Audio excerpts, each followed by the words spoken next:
नमस्कार, प्रभा साक्षी न्यूज नाटक और आप सभी का स्वागत है।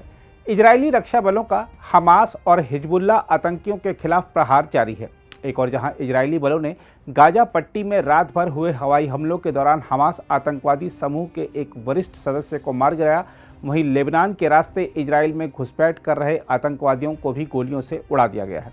इस संबंध में इजरायली रक्षा बलों ने बयान जारी करके बताया है कि इजरायली सैनिकों ने उत्तरी शहर मार्गालियट के पास लेबनान से इजरायल में घुसपैठ करने का प्रयास कर रहे 3-4 आतंकवादियों को मार गिराया है। इजरायली रक्षा बलों ने कहा है कि सीमा पार करने का प्रयास करते हुए पहचाने जाने के बाद उसने आतंकवादियों के खिलाफ ड्रोन हमला किया। इस बीच इजरायली प्रधानमंत्री बेंजामिन नेतन्याहू ने टेलीविजन पर प्रसारित एक बयान में कहा है, हम अपने दुश्मनों पर अभूतपूर्व ताकत से हमला कर रहे हैं। उन्होंने एक बार फिर कहा है कि यह केवल शुरुआत है। इसके अलावा इजरायल रक्षा बलों का कहना है कि उसने गाजा पट्टी में रात भर हुए हवाई हमलों में हमास आतंकवादी समूह के एक वरिष्ठ सदस्य को मार गिराया है। आईडीएफ के अनुसार हमास अपने जिस मुख्यालय से अपनी हवाई गतिविधियां संचालित करता था, उस इमारत को निशाना बनाकर किए गए हमले में हमास के हवाई समूह के प्रमुख मुराद अबू मुराद की मौत हो गई है।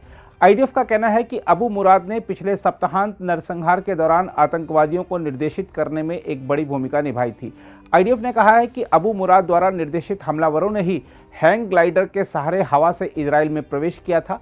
आईडीएफ का कहना है कि रात भर अलग अलग व्यापक हमलों में उसने हमास के कमांडो से संबंधित उन दर्जनों ठिकानों को निशाना बनाया जहां से 7 अक्टूबर को इजरायल में घुसपैठ का नेतृत्व किया गया था।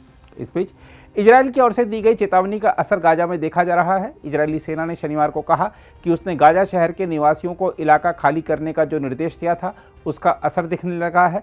इजरायली सैन्य प्रवक्ता लेफ्टिनेंट कर्नल जोनाथन कॉनरिकस ने एक वीडियो ब्रीफिंग में कहा, हमने दक्षिण की ओर फिलिस्तीनी नागरिकों की एक महत्वपूर्ण आवाजाही देखी है। उन्होंने कहा कि लोग इलाका खाली कर रहे हैं, जो कि अच्छी बात है। हम आपको यह बता दें कि इजरायल ने जहां गाजा के लोगों को उत्तरी इलाका खाली करने का निर्देश दिया था, वहीं हमास ने लोगों से अपील की थी कि वह वहां पर बने रहें। लेकिन जिस तरह इजरायल ने गाजा पट्टी के आसपास अपने रिजर्व सैनिकों को तैनात किया है और अगले चरण की युद्ध की तैयारी जोर शोर से चल रही है, उससे गाजा के निवासियों में अपने जीवन पर बड़ा खतरा मंडराता साफ दिख रहा है।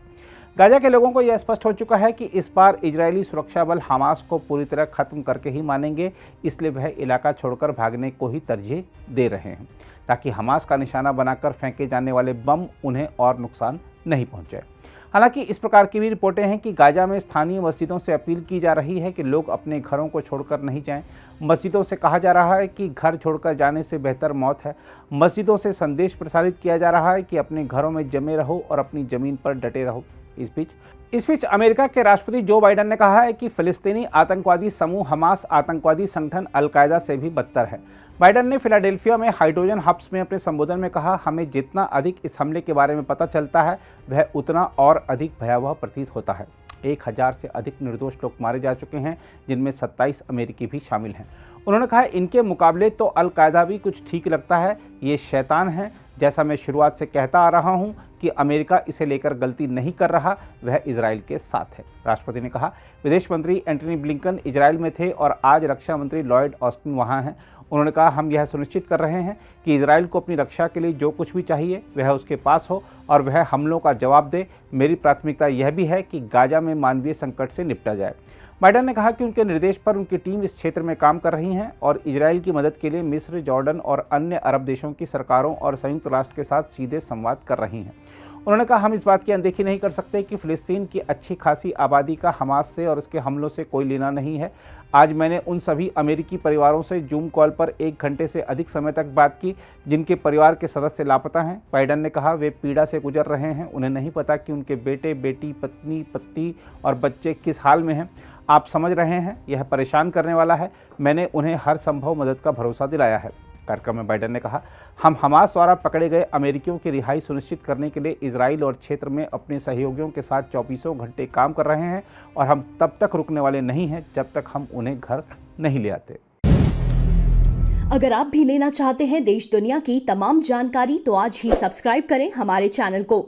साथ ही नीचे दिए बेल आइकन को जरूर दबाएं ताकि हर अपडेट आप तक पहुंच सके।